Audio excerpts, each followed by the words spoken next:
In the name of God, peace be unto you. I'm PC Mustafa, CEO of ID. We make world's best food, idlis. The right food, the right way. I used to hail from a very remote village from a beautiful place called Wayanad in Kerala.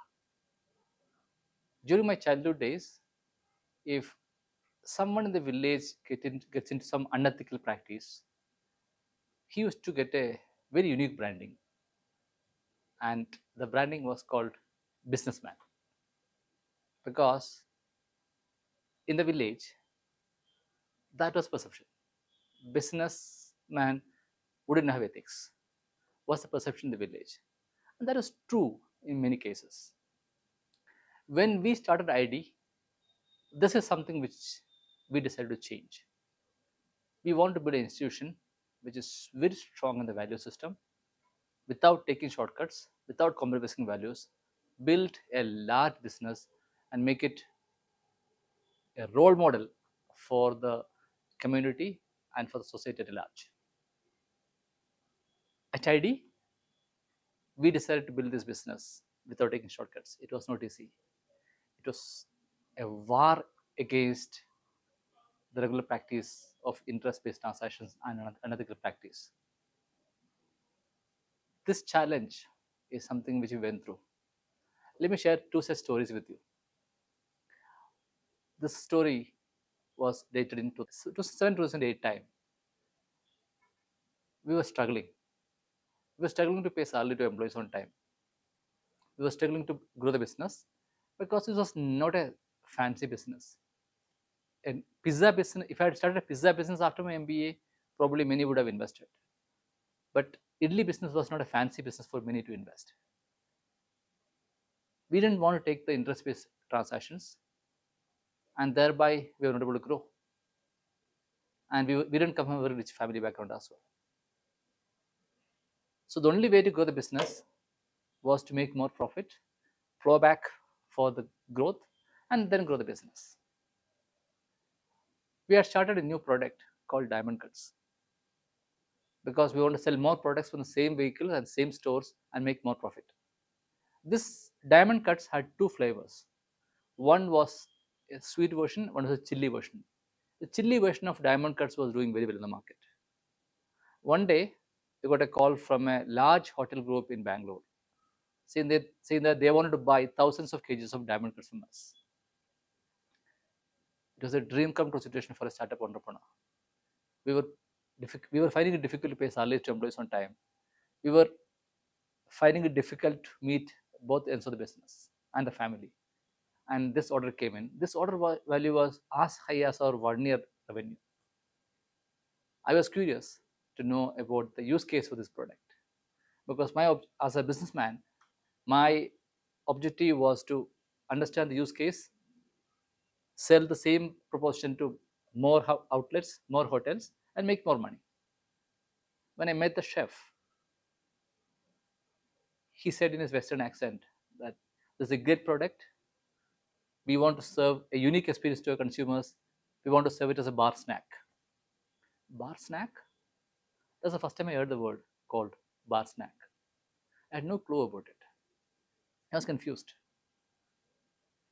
On the way back, I talked to my partners. We discussed, debated. On one hand, I had a huge order to meet both ends of the family and to pay salary to employees on time. And on the other hand, we had a value system. Our value system was conflicting with our business interest. We thought about it again. Finally, we decided to cancel this order. I called up the chef, talked to him. He shouted at me. I kept the phone down. I felt crying because the Almighty God gave us the courage to take the toughest decisions in the most difficult time in our life. Courage to take such tough decisions helped us to create the strong brand that we are today. Let me now tell you about the second story. Very similar story happened in 2010-11 time. I had completed my MBA and had become a full-time entrepreneur, and my cousins were already running the business in Bangalore. So we thought we were not doing justice to the business. meaning we were wasting our time in Bangalore. And we decided to go to Chennai. Chennai, the Mecca of Idli. Almost 6 years of our profits were invested in setting up a factory in Chennai. After starting Idli Dosa batter in Chennai, we learned that Chennai is a very tough market. So the pricing and the quality aspiration. We were selling batter at around 30 rupees a kg during those days, whereas local competition was selling batter at 10 rupee a kg. My raw material cost was actually more than 10 rupee a kg. There was no way for us to compete with the local players in the market. I was curious to know how they run the business. Some of those players were following some unethical, unhealthy, illegal practice. They were buying the public distribution system rice called Amma rice, which was available for 1 rupee a kg, adding a lot of chemicals and soda in it, making batter and selling idli batter. There was no way for us to make business profitable and scalable with our kind of a system. At this time, we run into trouble.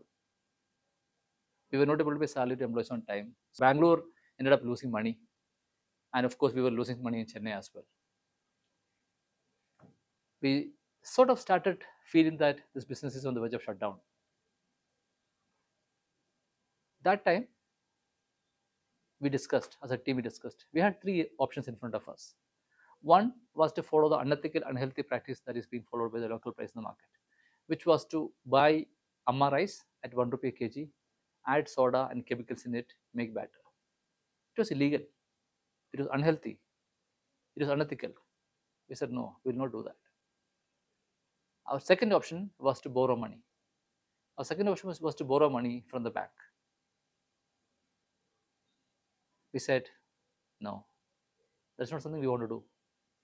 We want to build a business which we'll be proud to narrate the story to grandchildren one day in future. So we said, we do not want to go interest-based transaction route. We have only three options. We had only third option in front of us, which was to shut down the factory. In this situation, we decided to take the third route, which was to shut down Chennai factory, sold all the assets, and paid salary and backlog to employees. This was a very tough situation. When we discussed strategy on the next steps on which decision to take, one of us asked ourselves, if we don't take interest, the business might shut down. What if we shut down? If it is shut down, will it get us a place in the heaven? If yes, as a team, we were all okay to shut down the business. That is the value system that we followed at ID.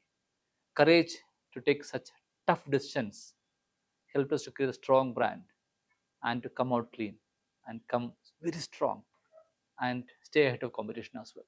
I shared these two stories with you to explain to you the struggle that all of us go through to uphold our value system. But that's not easy. But then that is fun. That is our responsibility. Making a lot of money without compromising values and using that money for the right cause is the role of a great human being and a believer. I was supposed to be part of this event. Unfortunately, I had to travel to overseas today, so I'll miss this event. I'm extremely sorry about it. In 2014, we decided to partner with Rahbar, and that partnership has been very fruitful for both the parties. Rahbar had funded us or continued funding us in our assets, mainly for the vehicles and as well as for the storage units in the stores. And we were able to work with Rahbar and promote Rahbar as a concept. I'm very happy that Rahbar has completed 10 years of their operation. Congratulations to all the Rahbar stakeholders, their employees, the team, and the board. I wish all the best to the team. Thank you again for this wonderful opportunity. God bless you all. Jai Hind.